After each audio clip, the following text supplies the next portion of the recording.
Hey, everybody, and welcome to the Watchmen panel here at Dragon Con Goes Virtual. We got a great crew here to talk all about the TV show that just aired on HBO this last year. And my name is Mike Faber. I host the Earth Station One podcast. And let us go around and introduce our guests. Ladies first, let's go to Yvonne. Welcome. You want to tell everyone about yourself? Hi, I'm Yvonne. I am a professor of pop culture and media studies at Georgia State University. I'm also a screenwriter. I actually wrote my graduate thesis on Watchmen, the comic book, so it'll sort of be interesting to talk about it in relation to the film itself. Yeah. That's awesome. Wow. We also have Sean here. Hey, Sean. Hey, how's everybody doing? My name's Sean Rosado. I am one half of Pop Cycle Baubles. It's a little company my wife and I started where we make artwork. We sell it around the country, and we have a lot of fun. Normally, we're actually in the vendor room, but obviously, since there's no vendor room this year, we decided to take the year off and just be in a bunch of panels. But yeah, that's what we do. And a huge fan of Watchmen, basically, since I was a kid. And I have many, many thoughts about all of it. So I am ready. We're all ready. This is going to be good. Dav, welcome, dude. Always a pleasure, Mike. Everyone else, my name is Daviar Snipes. I'm a theater and film and voiceover actor. You can catch me at the Alliance Theater. I've been on BET's American Soul. You can also catch me on NPR's Buried Truths and the Alliance Theater podcast. Pleasure to be here. Dav, it's great to finally be on a panel once again with you. It's been too long, my friend. It's been way too long. It has. And let's say hey to John Paul. Hey, dude. Hey, John Paul Estes. No podcast or any other credits to my name right now. Mine is defunct for a while, but I've been a Watchmen fan since it originally published. Found my T-shirt that I haven't worn in over 30 years, and it still fits. So I was happy about that. That's a plus right there. Yeah, and like I said, I've been a fan since the original. My favorite moment was probably meeting Dave Gibbons back when the comic was coming out and got his autograph at that time. So excited about talking about it now. Yeah, the T-shirt is amazing. That is great. That shirt is awesome. And the poster you have behind you and the trades, it's just awesome. Are those the comics or the trades behind you? Issue number 1 and then the trade collection and the director's cut of the movie. I think you're ready for this. I think all of us are ready for this one. This will be a lot of fun because this is a series that, you know, a lot of people were kind of skeptical about when they first announced it. And you know, they were saying, oh, Damon Lindelof is coming out and bringing Watchmen to HBO. And everyone was asking, is it going to be a remake? Is it going to be a new series? Is it a sequel to the movie? What is going on with this? And I watched it, and I think every episode I ended with my jaw on the floor from the very beginning. And it was just awesome. The way I do my panels, I don't wait for people to be called to call on them and everything. I want to have a true conversation about this. What about you guys? When you first heard about it, we're not going to talk about the series yet, but when you first heard about it, what were your original thoughts? Oh man. Exactly what John Paul just said. Like, no was my first instinct because, you know, in comic book, you know, parlance, Watchmen is like the golden calf. You don't mess with it. You know, it is an almost holy relic of its time. And, you know, I like Lindelof's work. You know, he's done a lot of really good stuff, you know, but he always has a bit of a reputation of not quite sticking the landing. You know, so it's like 85% brilliance, 15%, you don't know. And so I was like, you lost. Well, no. We're looking at you, Lost. You know, even though I actually really appreciated Lost ending, I'm in the minority and I accept that. You know, so I was like, am I going to be in the minority again for Watchmen? Because I'm going to show up. It's Watchmen. I have to see it. But I was terrified that it was going to be, you know, just a money grab, and it turned out to be something so completely not a money grab. It just blew my mind. No, yeah, not knowing whether or not. Go ahead. Go ahead, Yvonne. I was going to say, not knowing whether or not it was an adaptation or a sequel, I was worried because I thought it would be a straight adaptation. And the graphic novel is extremely hard to adapt cinematically. It just does not work in that level because it's constantly jumping back and forth. And so I was more worried that it would be an adaptation because I don't know if the source material itself lends itself to an adaptation in that regard. Well, let me tell you how all about it I was, concept-wise, because coming from the world of theater, like, I come from the world of you taking classic texts and re-envisioning them for the modern audience. So as soon as I heard about this, my instincts were, or my initial reaction was just, this is going to be great, because that is the perfect source material to bring a modern interpretation or a new spin and take on that piece to make it even more relevant to what we're dealing with in today's world. I mean, I don't think you can have a more appropriate source material to delve into different avenues of social commentary in the context of a hero or a villain. So I was all about that on the initial hearing of the piece.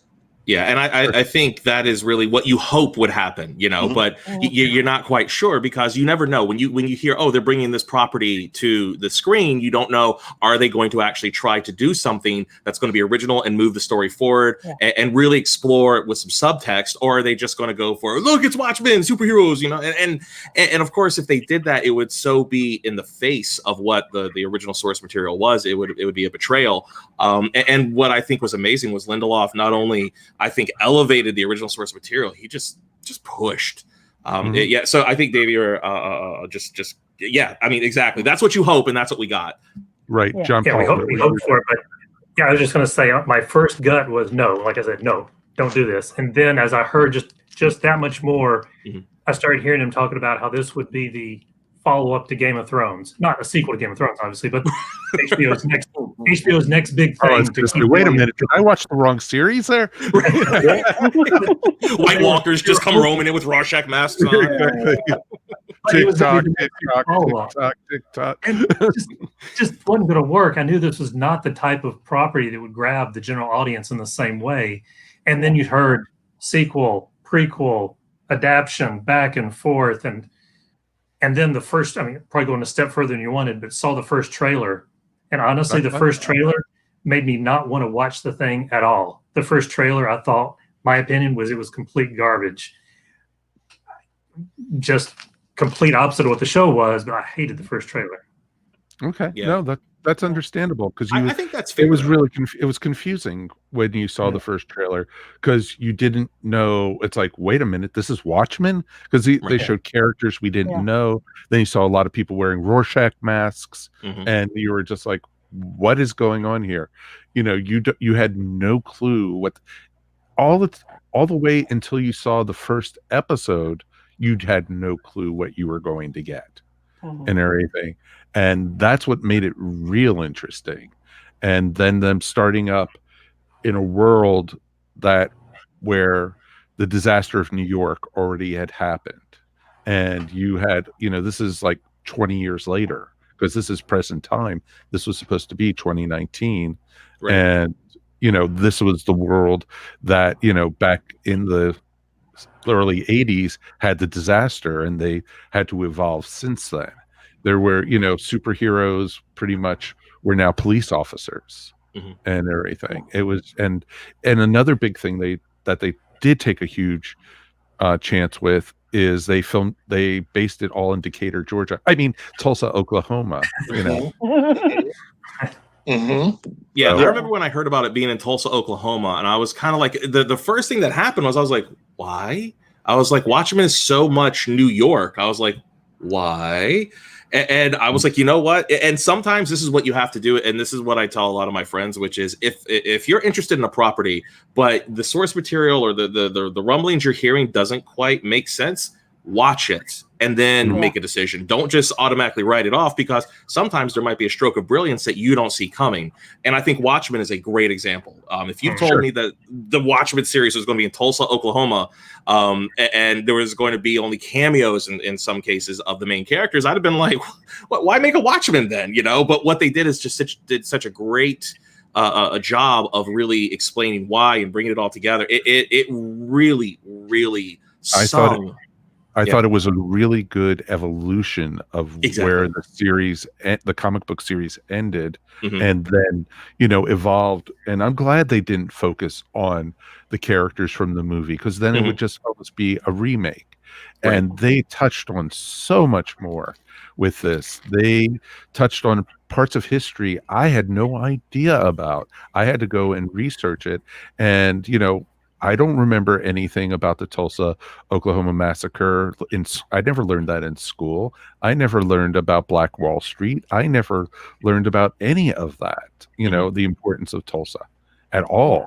And that's that made it really interesting that they focused on that. And that was one of the main basis of this story. And then they combined it with the history of the comic, which is pretty awesome. Yeah. Yeah, see, and this for me, because this is a show where I'm half and half on it, and we will get into that as we talk about various subjects. But the Tulsa issue was the main thing that's kind of set me off on the wrong foot, because as I was having early conversations about this show, the first thing that struck me was when you do something like Tulsa, is like, who are you doing that for? And my initial reaction was, that wasn't for the Black audiences. That was for the white audiences. Yeah, that was to introduce white audiences to something that happened. And I don't know how I feel about that. I don't know how I feel about something so devastating being shown as a catch-up history lesson.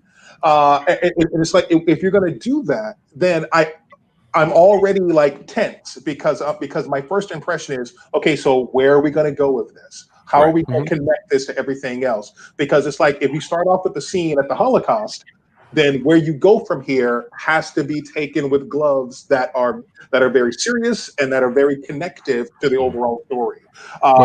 They did something similar with that with the Bryan Singer X-Men movie, when they opened that movie with Magneto as a child, with the whole thing with the Holocaust. And this kind of, I'm not comparing the two at all, but it's something similar that that established a basis, especially for Hooded Justice and everything. And you had his character, was based out of that. And it was pretty amazing that you got to see his story in full and how it tied into it completely. I think the massacre worked because it sort of was a guiding force throughout the series. Like, it wasn't just, here's a history lesson, we're just going to show you this how bad it was and then skip. It was woven through everything those characters did for the entire course of the series. So because of that, it worked. Now, if it had just been going back to the Bryan Singer thing, here's Eric in a concentration camp, we referenced it maybe a few more times throughout the series, I don't think it would have worked as well, because it would have just been, here's something you don't know. But because they wove it throughout the series continuously, I think it was effective. I think it needed to be woven throughout the show as much as possible in order for it to be effective. Because you're right, otherwise it would have just been, hey, white people, here's something you don't know. Right, and also that really comes down as pandering. Really, you're kind of pandering, and honestly, you're mining a tragedy for shock value instead of making it into what it became, which was a very teachable moment. Because I mean, I'm Puerto Rican, and my dad had mentioned something about Tulsa in passing, and like I knew in the back of my brain something happened in Tulsa, but nobody ever told me like the full thing. He was like, "Yeah, some bad stuff happened in Tulsa." This is a Brooklyn kid, he doesn't know Tulsa, and the only reason I knew about that was because when my dad was in the military, he at one point was stationed in Oklahoma. He learned a little bit about it, and so as we grew up, he just kind of like just told us what he had picked up.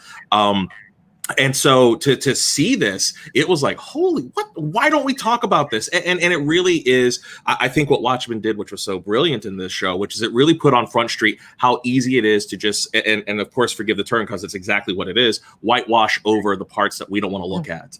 And I think in a lot of cases, what we have to do is we have to look at the whole picture. And I think if you look at Angela's story and just how she's related to Judd, that's a very close connection. Angela has very conflicted emotions about Judd once you find out more about what he was about and everything.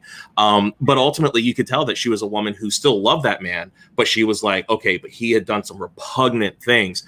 And I think that's a lot of us. I think, if you're a person who's American and you want to see the best of America, you still have to embrace this stuff happened, because if you don't embrace that, then you're just lying to yourself. And it's better to see the whole picture and to say, we can be better than this, than to ignore it. And then unfortunately repeat those things over and over again, which of course is kind of the whole point of Watchmen in general. So, well, of course, but it was interesting because you had, Angela be able to, relive the whole memories of her grandfather. His whole life. They spent a whole episode on that, with OB, Yeah, which was she was living through his memories to be able to see everything he went through, and that was pretty awesome. The way they did that and everything, I thought it was very classic, and everything. Well, go ahead, Mike. Take it. No. Where I was going to go with it was, it was neat because it didn't shove the history down your throat. It made it part of the story. Is where I was going with it. It wasn't preachy. It wasn't anything. We did get a couple comments on this real quick. Rosemary Jean Louise, she wrote and said, "I felt Tulsa was also a history lesson for Black folks who didn't know about it. Also showed the history of Bass Reeves' basis for the Lone Ranger." Yep. And she also wrote, she says, "I'm a Black kid from Brooklyn, Caribbean heritage, and I learned more about Tulsa Massacre from this show." Right? Yeah. I was right there with you, Mike. I grew up in the South. I was valedictorian in my high school, got my bachelor's degree in college, studied lots of history, and this is the first time I've ever heard any of this. Right. It's important that they built it into the story, but even aside from that, even if it is just a history lesson, it is important for the audience that needed to hear it, not just for this one story, but to kind of open people's eyes about, like you said, it's whitewashing, just how many important events people don't learn about because of who writes the textbooks. Exactly. Right. Exactly. And that's interesting because we had a Facebook user write us and say, "Speaking about Tulsa, start of Watchmen, it reminded me of Saving Private Ryan and the landing at Normandy." I would think it worked in both areas. It needed to hook you along with giving you the history lesson that we all needed to know. And people needed to know about this. Now people are questioning, what is this about Tulsa? What is this about Juneteenth, the 19th, the whole thing with that. And it's just real interesting how it ties it in together. And we're not trying to get political here on the show at all. I mean, Watchmen is political. You can't talk about Watchmen without talking about politics. So, even the original was political. What Alan Moore and Dave Gibbons did. Yeah. And so it set the table for that completely. And it was interesting. What did you think of the introduction of the different new characters? Because you had of course you had the folks from the Tulsa Police Department who were superheroes and everything. They dressed in costume, and all the police officers even wore masks because of the White Night, with the massacre and everything of the police officers and everything. It was just, what was your thoughts on that? Well, of course, Mirror Guy being the biggest one. I know Looking Glass, but I like Mirror Guy better though. Mirror Guy's more fun. Mirror Guy. He was, one of the most important people in the show as far as moving the story along and finding out different pieces of information. Instead of just telling us, we got to learn it through him discovering stuff. But he was an important, somewhat of a Rorschach analogy of find information, even pulling the mask up and eating from the can of beans, and little nods back to Rorschach that way. He was very important. They didn't flesh out like Pirate Jenny as much, or was it Red Scare? Yeah, Red Scare. Red Scare. Well, you also, and then of course Angela was Sister Night. Yeah. Which was she was an awesome character. Do you guys actually know the story that Damon Lindelof told about the whole reason he did Watchmen? Has anybody ever heard this story on the panel? Well, let me break it down for you real quick. I actually was listening to an interview he did about 6 months ago, and basically to compress it very, very shortly, Lindelof basically said that when he was growing up, his mother was dating a Black man, and he would tell him these stories, and so he would learn about all this Black history, and he was very fascinated by it, and he couldn't believe that people weren't talking more about Tulsa, and he's like, why don't I know more about this? Why don't I know more about Tulsa in general?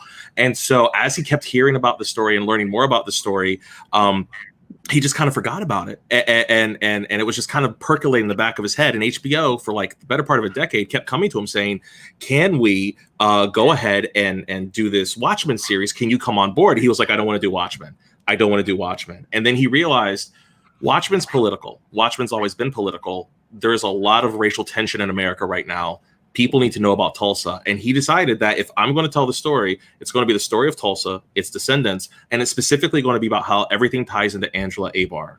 So he said, if it doesn't service the story of Angela, it's not going to be in the show. So the whole pitch of it is actually a pitch of Angela's story and weaving Tulsa into it. So for him, it was a vehicle for him to really share this with a country that he felt needed to experience that.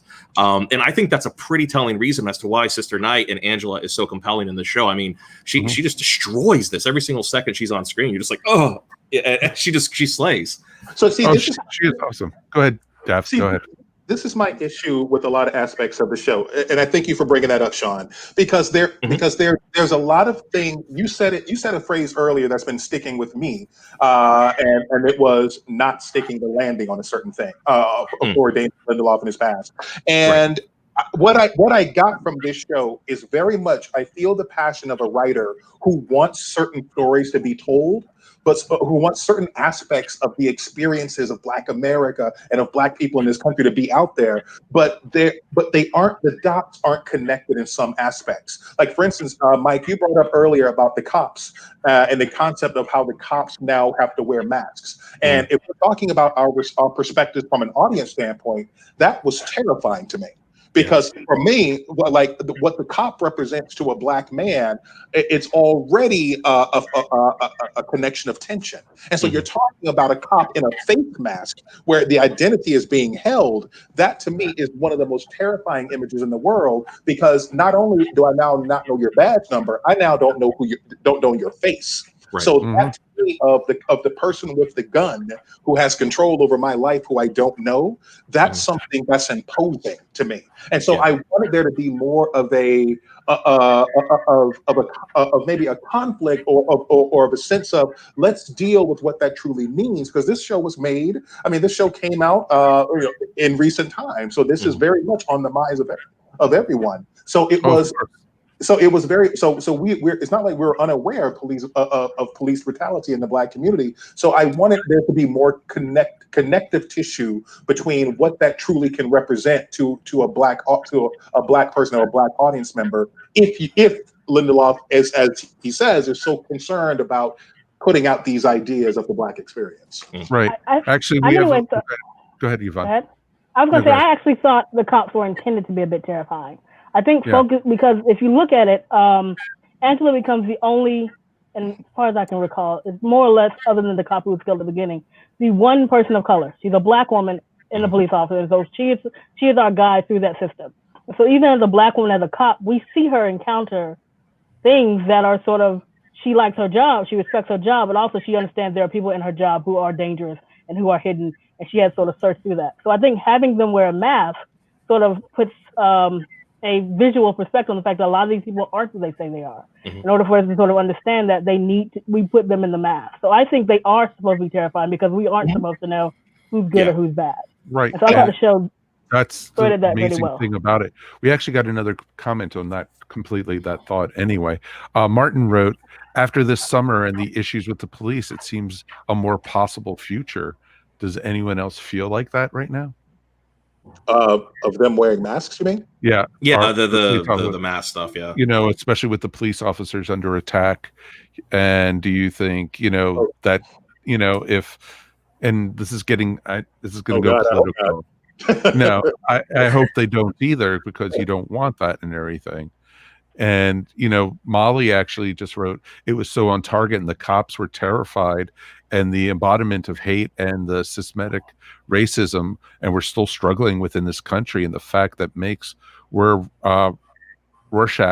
now was the bad guy considered in this. Yeah, I mean, and I think that, I mean, Yvonne, thank you for bringing up that point, because if the cops are terrifying, then now I'm confused. So like, okay, so who is the person that I'm rooting for in this story?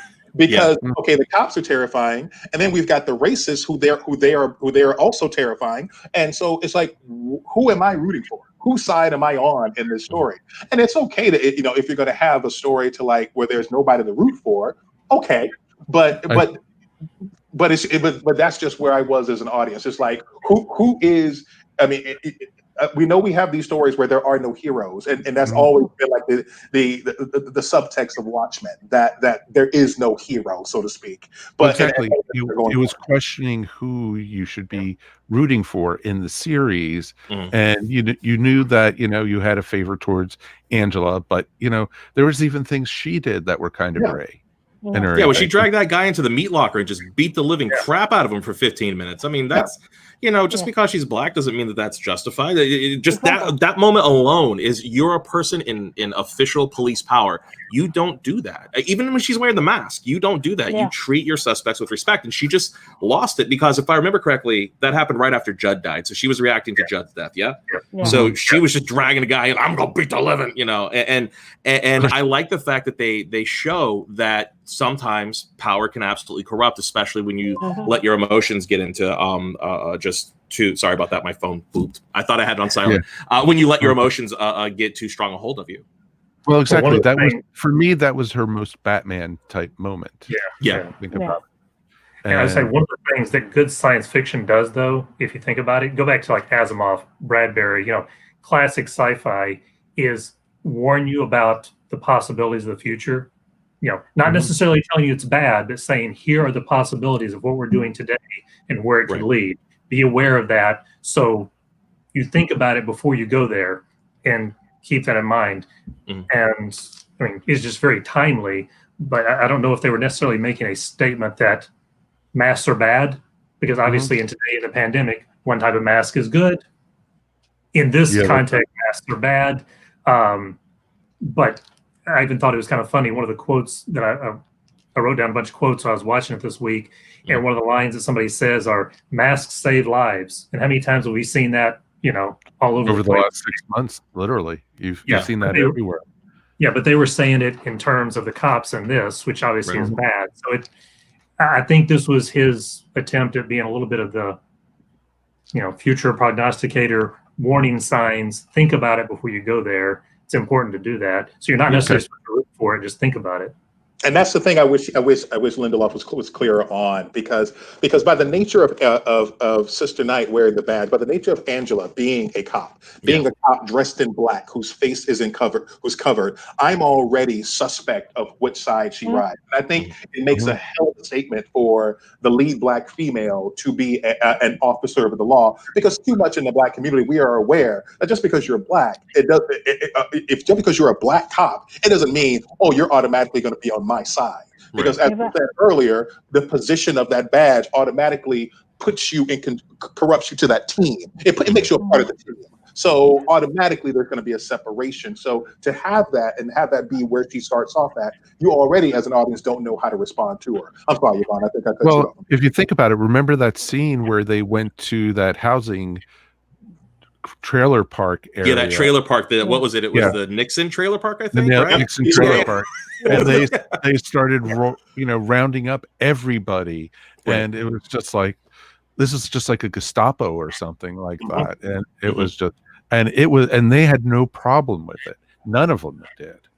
They just all kind of turned a blind eye to it. But what I thought was interesting about Angela's journey, though, to kind of counterbalance what Davey just said, is the one thing I did like was, once she understood that the White Knight was all just a 7th Cavalry ploy to basically make people afraid, to basically kind of find a way for them to kind of weasel their way into all their systems and whatnot, and to really give them a way to bring back this white supremacist undercurrent. She started to realize that, the masks are wrong. The way we approach this is wrong. And I'm in a system that is intrinsically and inherently wrong, because they're building it to be that way. She basically, her enemies and her allies were the same team, and she didn't realize it. And that's a very scary place to be in, because, when you realize that the people who are supposedly trying to help you are basically just one hair away from the people who are trying to kill you, that puts you in an impossible situation, which, again, I think the original Watchmen comic book really kind of landed a lot of that, and I really think that Lindelof was able to kind of convey that. And again, like Davey said, sometimes he could be a little bit more assertive with his conclusions, but I think that he definitely raises some really, really interesting questions. Well, it was really interesting because I heard a few people say in different discussions and boards and stuff that the character of Judd Crawford was very much similar to the comedian in the comic book. Mm. You know, the type of character setting the story in play that was to come up and everything. And it was interesting because it's Don Johnson. You would think he was going to be one of the main characters of the show, and he gets hung at the end of the very first episode. Yeah, which was just interesting as hell. And it was interesting to see how they set that off that way.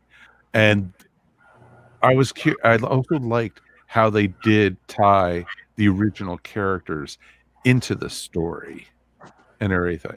You know, how they tied in, you know, Azimasi, you know, and they also tied in, you know, all the different, you know, other characters, Dr. Manhattan, and, you know, you also had a very angry FBI agent, you know, type, and it was just really interesting to see the characters that survived this, how they, you know, basically evolved. You know, Nightshade became the FBI agent trying to capture heroes and everything. That whole scene where they staged the bank robbery. And just so they can capture somebody who is a vigilante, a superhero, right? And everything. And well, they did a lot of really interesting things, I think, especially like when you look at the list of survivors. You know, Ozymandias' story is really interesting in the fact that this is a man who basically has created his perfect utopia, and it's falling apart around his ears. And once we find out that, you know, Manhattan basically comes up to him and says, "Well, I can really give you utopia if you want it." And of course, he's in hell because he's basically stuck there now. That was really interesting. But I really thought that Sally's journey as one of the original Watchmen was my favorite, because you find out that at some point she hung up the Silk Spectre outfit, but Dan didn't. And Dan was in jail, and they wouldn't let Dan out. And then, of course, you find out the fact that not only is Sally so removed from embracing who she was back in the day, you know, she was Polish, and her last name was Juspacek.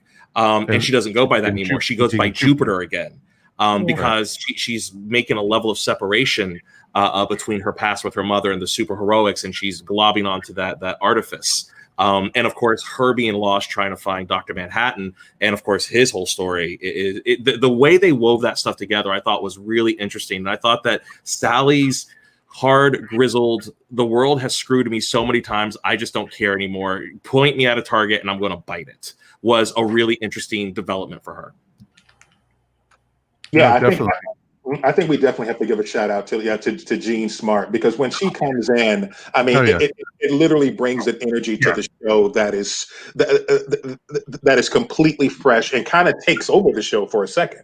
Definitely. I mean, it's like they kind of had to pull her back, because when she enters in that bank robbery scene, it's like she literally like takes over, and it was and every time she's on screen, she's incredibly impressive.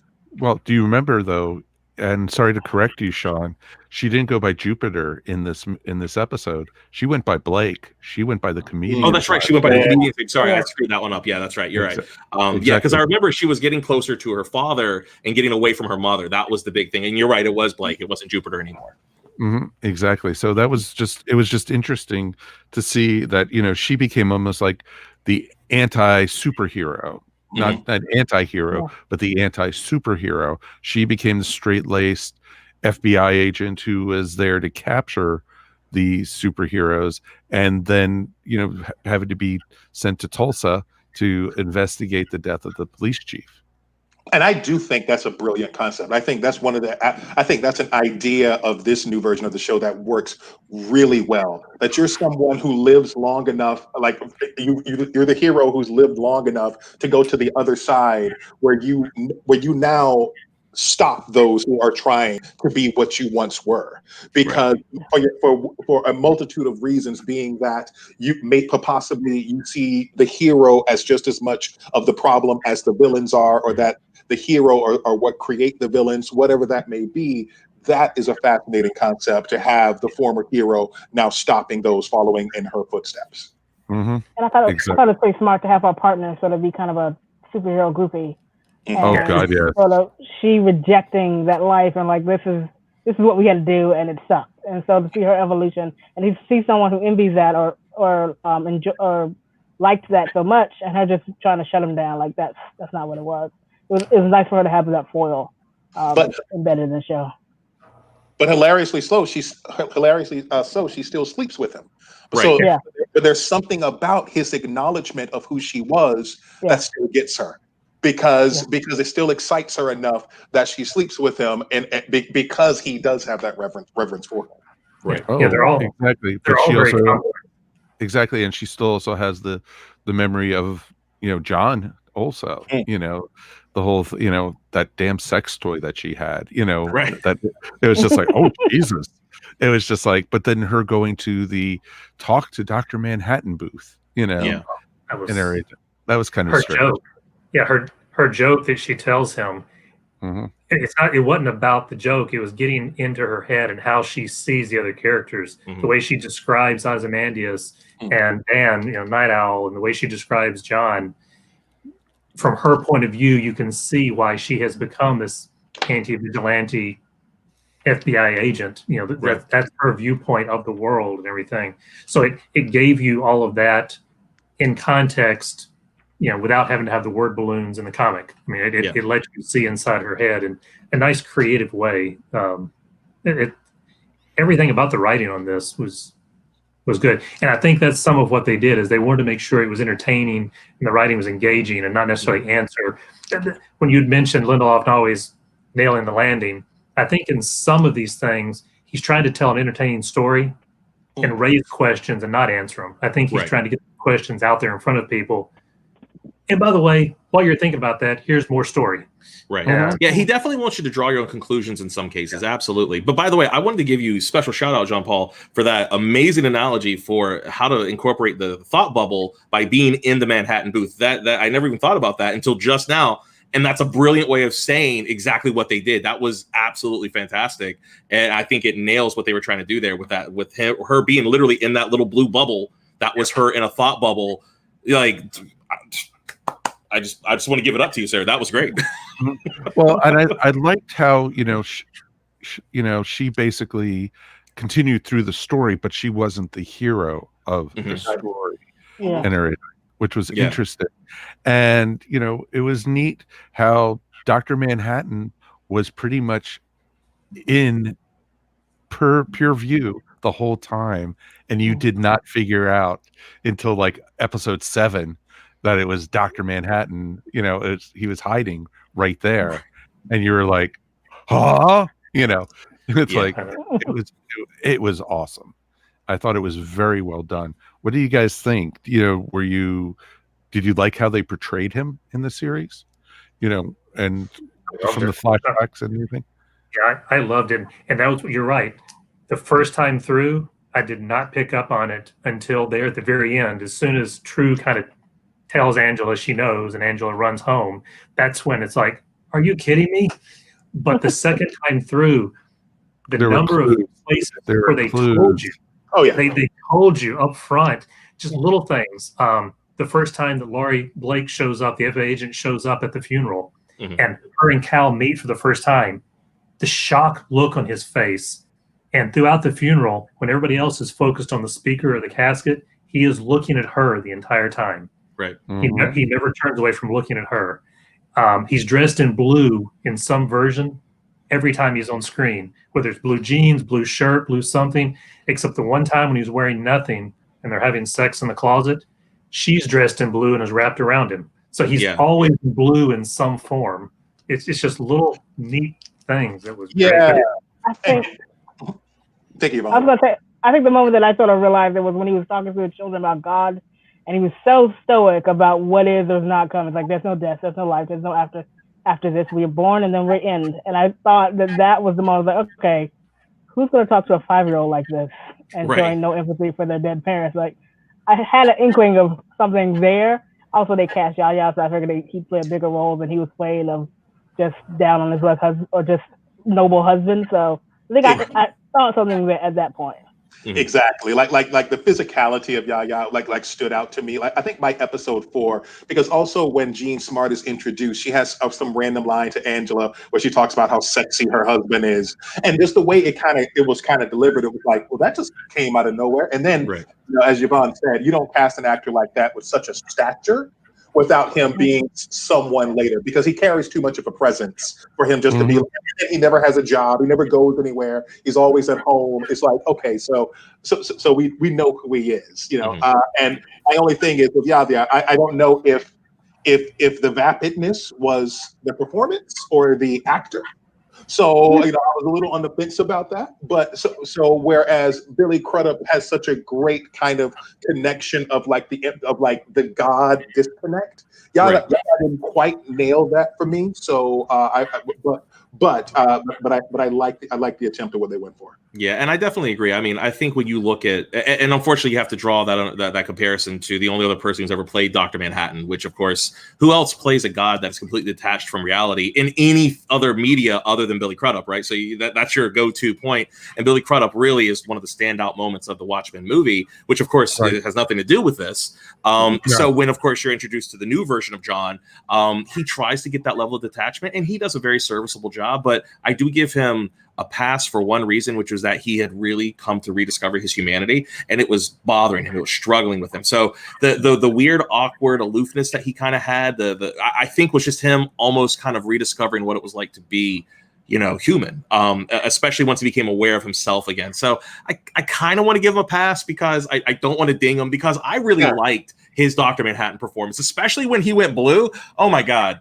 Like when they finally shined that, whatever that freaking light was to make him glow, because, you know, he wasn't CG. They just did a thing where they shone a light on him, and it was like he had some kind of reflective paint on him.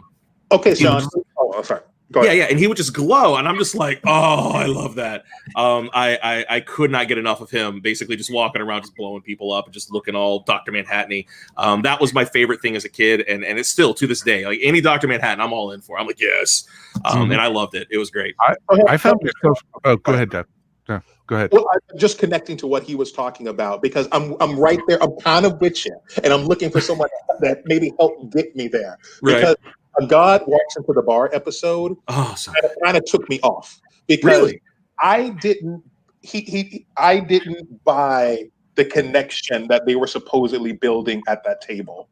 Oh, that immediate kind of where they immediately kind of like that was the scene where she's supposed to fall for him, where we are supposed to be introduced to the God man that walks among us, and that was where I felt like the shortcomings of Yahya as the performer come through. So I'm kind of with you. There are aspects I like the physicality. There's some I like him when he's in human form, but when he becomes blue is actually when I like him a little bit less. So I'm looking for that help on that and seeing if I can get there. I found myself getting very frustrated, truthfully, with the whole, you know, because how he sees history, he sees it all at once, all on one level. He doesn't see it as linear. He sees it all, you know, this is where, you know, and it was just, oh, this is where I tell you I love you. This is where I die. This is where, you know, and it was just like, wow. It was just really amazing to see. That was hard. Yeah, that is one of the great parts about Dr. Manhattan as a character, is the idea of continuously experiencing all moments at the same time. And he is even though he knows it's coming, he is unable to extricate himself from the moment that he actually experiences something for the first time. So even though he knows it's coming, he still is going to be surprised by it, which is why I think I think probably the thing I love the most about this story is that at its heart, it is a tragic love story between a person who knows he's going to find the love of his life. And because he meets her, he's going to die. And he knows he's going to die, and it's going to end in, and he says it over and over, it's going to end in tragedy. And I love that about his story so much that I forgive a lot on the performance side, because when he's in that freaking bubble, when he's in that damn cage at the end, and he's like, and she's like, what can I do? He was like, don't leave me. I don't want to be alone, because he really truly does not know what's going to happen once he ceases. Like, I'm sorry, I have chills right now on my arm talking about it, because that scene speaks to me so much. And I think it speaks to all of us as humans, because at some point in our life, we're going to either be with a person who's experiencing that, or at the end, we're going to experience that as well. And all we want to do is be with somebody who's going to care enough to be there and watch us and to tell us that it's okay as we go. And when God says, I don't want to be alone, I'm done. I'm on the ground, done. You know, so I love that. That for me, that was my favorite part. And then, again, it just gives me chills, because I love how they handled that. it really moves me. So, oh, it was a great scene, and I loved how they were able to pull all the bad guys and bring them all into one scene together at the very end. And I thought that was very, very well done. But we haven't talked at all about I guess the true villain of the season. We really haven't even gone there. We haven't talked about Ozymandias's daughter. Yeah. Can we give a shout out to Hong Chow and her spectacular performance in this show? Yeah, I mean, I think she was like, but such. I almost feel weird even calling her a villain because, like everyone else in this show, right? Like, I mean, she's no worse than anyone else. It's like, and I think there is a part of her that does think, she being the smartest person alive, that she can fix the ills of the world. So I think there is a justification and a logical one for why she's doing what she's doing. So it's like, for me, I almost can't even call her a villain. But it's that perfect line. I forget who delivers it. That says, but the person that wants to be the god is the person that should not be the god. Right. That's the issue. Exactly. She's also a doctor, which can forgive a lot because they have a god complex anyway. So for me, that was not necessarily her redeeming quality, but her backstory more what made her do what she did. True, but the thing is, in any story, any true villain never sees themselves as the bad guy. They think they're always doing something better for humanity, or to help a loved one, or if I destroy this population, these people I'll be able to cure cancer for everybody else, or something like that. They never doing it for pure evil. That makes the best kind of villain, and that's why I thought she fit in that role pretty darn perfectly. Everything, which was pretty cool. And the fact that she's also trying to win the love of her father to prove I am your daughter. I mean, she's Lex Luthor. She's got the weirdest set of daddy issues. She also has a god complex. And what I think is great is they never play it right to the very end. They never overplay their hand as far as she's just trying to get attention. Like you feel that even though she wants to get her father's attention, it's still from a place where she feels she's doing the right thing. She's trying to be altruistic. And so right up at the end, when she basically realizes she's not going to get power, that's when it all kind of, she finally, like, the facade breaks, and you're like, oh, this woman crazy. Yeah. Well, interesting enough. See, I don't interpret her as trying to get trying to get his acceptance. I get it as her trying to show him that she's better than him. Oh, definitely. That's the way I took it too. Yeah, I don't want you there so you can applaud me. I want you to be here so you can see that I did something that you couldn't even do. Yeah, absolutely. I think that definitely is a part of it. And I think that I'm sorry, go ahead, Mike. She sent the rocket to go pick up her father. Right. To say, I want you here at my moment of my big success to show you that I did what you couldn't do. I'm about to kill Dr. Manhattan. Right. But of course, on the flip side of that, you also have glory and shame. It's the glory and shame. She wants the glory, and she wants to shame him in the process. Right. But in many ways, the only way to get Ozymandias' respect is to be better than him, right? Otherwise, you're just somebody who's lesser. So maybe she was one of the few people who realized that I can't get your respect until I show you that I'm better than you, because otherwise you're just beneath him. And so that was one reason she wanted to do it. She was a worthy adversary, as he put it. And I probably wouldn't label her as a villain. I'd probably call her an antagonist and call the senator, the senator and his cohort were villains. I mean, they're the ones who not only wanted the power, they wanted the power to do, outright bad stuff. She wanted the power and probably would end up going down some bad route, but she had the intention of being good, more like Adrian did in the first story. Right. Yeah, he killed 3 million people, but for the saving of 7 or 8 billion, it was just more of a math problem for him. Right, exactly. He was willing to do it. But it was interesting also how, he got set up also, for the whole thing with President Redford. And, Yes, that was great. Mm-hmm. So it was really interesting to see how this all tied together, and the characters, you had Lou Gossett Jr. as, the great grandfather, and it was just awesome to see how this all was going around and all the way around, and you had all these storylines actually tied up. They didn't really leave any real loose ends at the end of the season. Right. And that was very interesting. One of the things I did notice, though, is, many people were like going, all right, we had all this tied up. We had all these stories, finished and everything. Do you want to see the story continue? That's my question to you all. Do you think, right now they're saying there's not going to be a second season. Right. Would you like to see a second season? Would you want to see a whole different bunch of characters? Would you want to see something else? If somebody comes up with a good story. Yeah. Yeah, but I'd want to see a whole different bunch of characters, because I think we've played the other characters out to most of the storyline. Yeah. Going back to Lindelof not being able to stick a landing, I don't want him to mess this up because he stuck this landing, right? He did. It was his most perfect ending he'd done for any of the shows he's been on. Yeah, when you look at that last one with Angela, the whole concept of the egg, right? When he totally tries to convey the promise of that egg, and Lindelof says people are going to probably get mad at me because we don't give a satisfying conclusion on does she become Dr. Manhattan or not. And he's like, if you're paying attention, you have the answer. You know what's about to happen. You don't need to see it.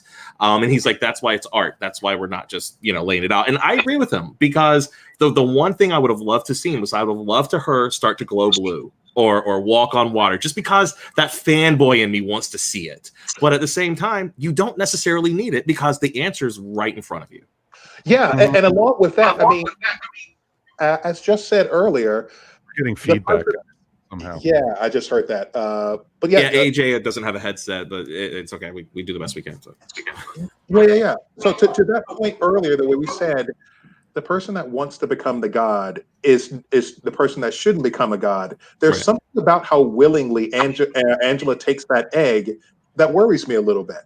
And there is, and the only thing I would possibly want to see in a season 2 is you can't choose to become a god as a person and that not go well. And that go well. So there is something about how she takes that. And if you're going to set up the show with Tulsa, Oklahoma, and the strife of Black people through history, and you're going to give someone the power of the God in a world where racism is that abundant, that can go to some dark places.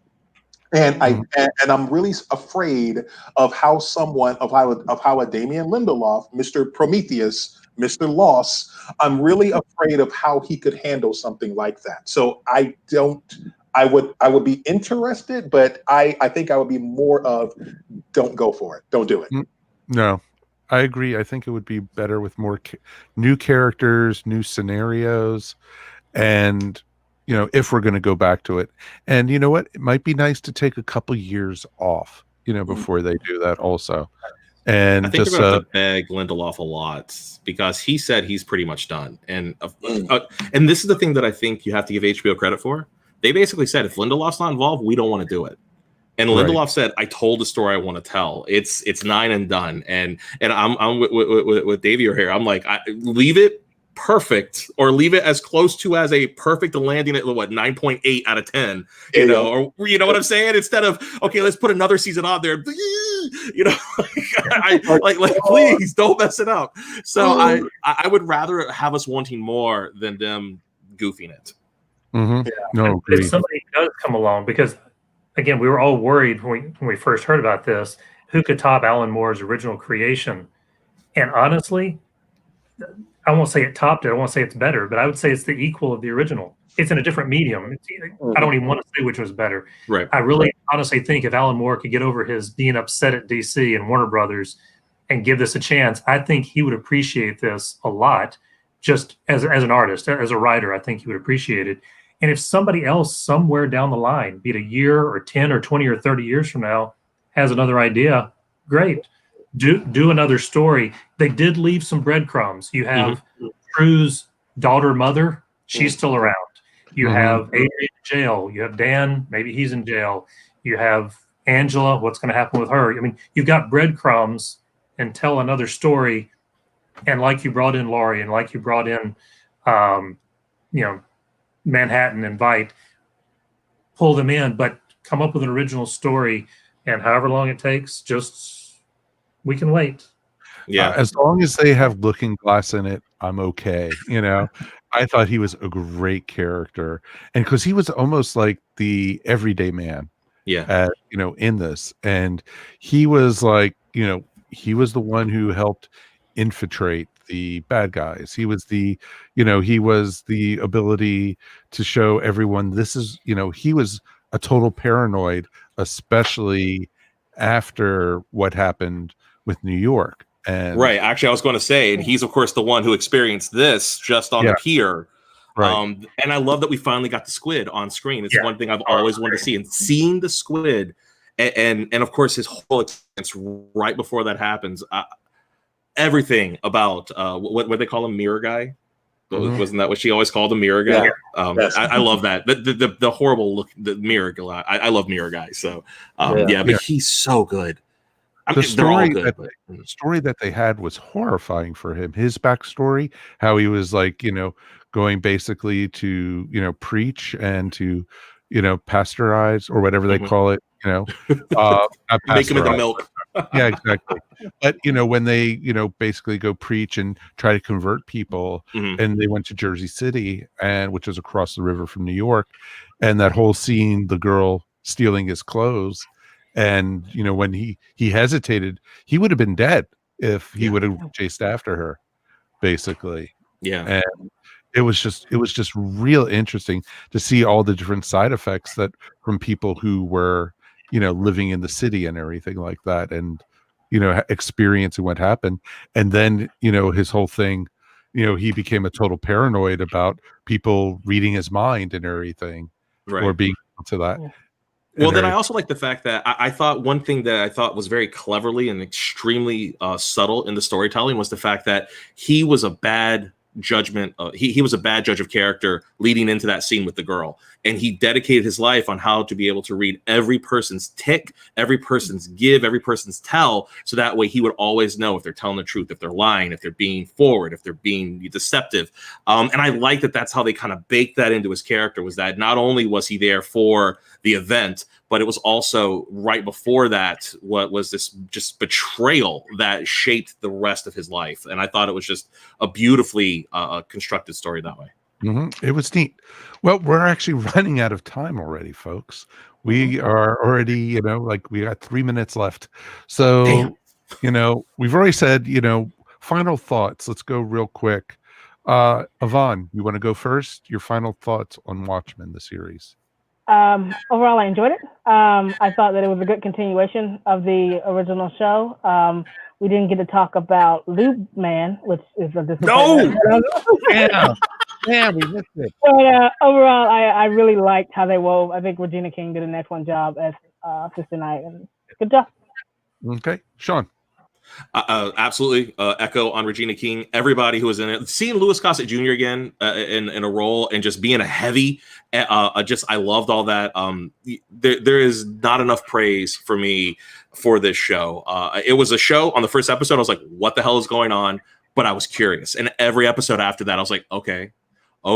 And my smile would get bigger every single week until, of course, at the very end, I got this big, giant, I'm all smile. And I will ever, for always and forever, be grateful for the fact that we had an opportunity to explore this story and to see these characters again.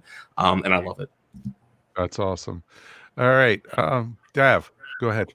Yeah, so I like a lot of things about the show. I think there are some dots that are not connected. To me, episode 6 is the flashback episode of Will Reeves' Hooded Justice.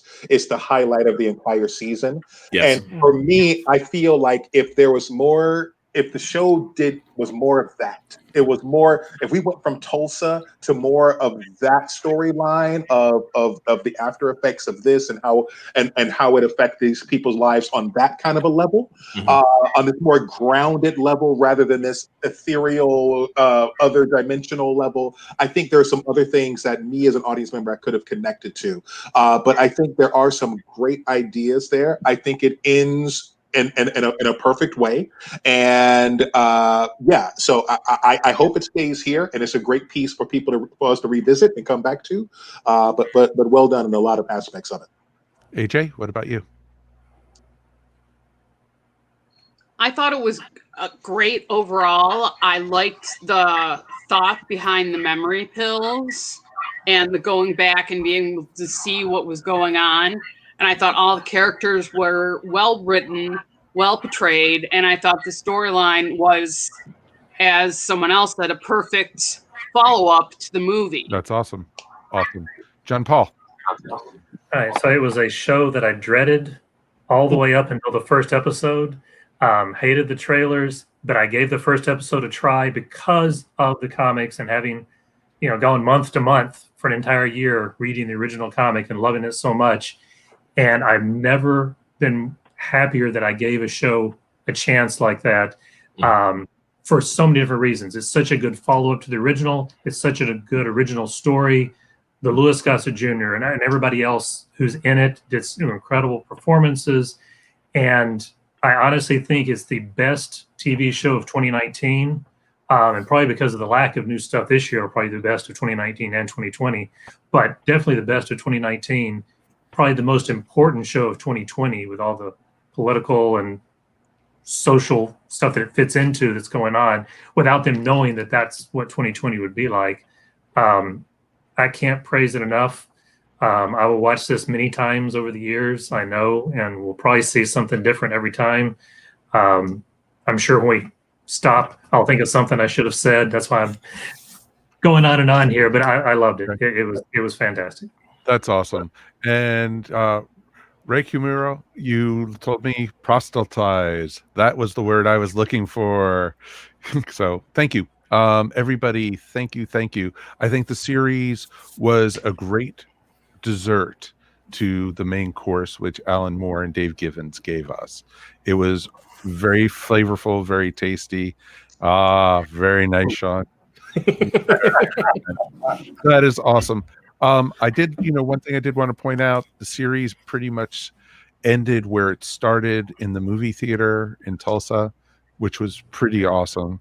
It was really well done. Must watch for anyone who hasn't seen it. It is educational, it's entertaining, and it's very thought-provoking, which is even more so. And you don't get that from a lot of TV these days. So please, folks, watch Watchmen with open eyes and open mind. That's all you can say. With that, Kelly, thank you so much for having us as part of the American Classic Sci-Fi Track. And we are out of here. Thank you. I just want to tie up things real quick before everybody leaves. Thanks to our panelists. I really appreciate that. I know we had some technical issues, but what's Dragon Con without technical issues? So go figure. This is our last of the panels for the convention. Even our recorded panels are over at this point, but remember there is still more content tomorrow throughout the con, so don't hesitate to keep doing this. I do want to encourage you all. We're going to be doing, I think, a lot of us have been inspired by the reactions through this weekend to do more content throughout the year, which is great. I loved hearing you and getting all the reactions to everything. And I think we'll probably do more reviews, but I do want to encourage people to reach out. I'm going to throw up some banners and things to kind of let people know what's going on. And we'll throw up that's not the one I wanted. All right. Well, I wanted to some technical stuff early on, but technical failure. There it goes. There we go. There we go. Don't hesitate to join our Facebook group. That is got a lot of traffic on it. There's always people posting news and updates and things going on. You can also follow the track on Twitter. I am not as good about posting on there, but I think I'll be getting better with, like I said, the inspiration that this weekend has brought.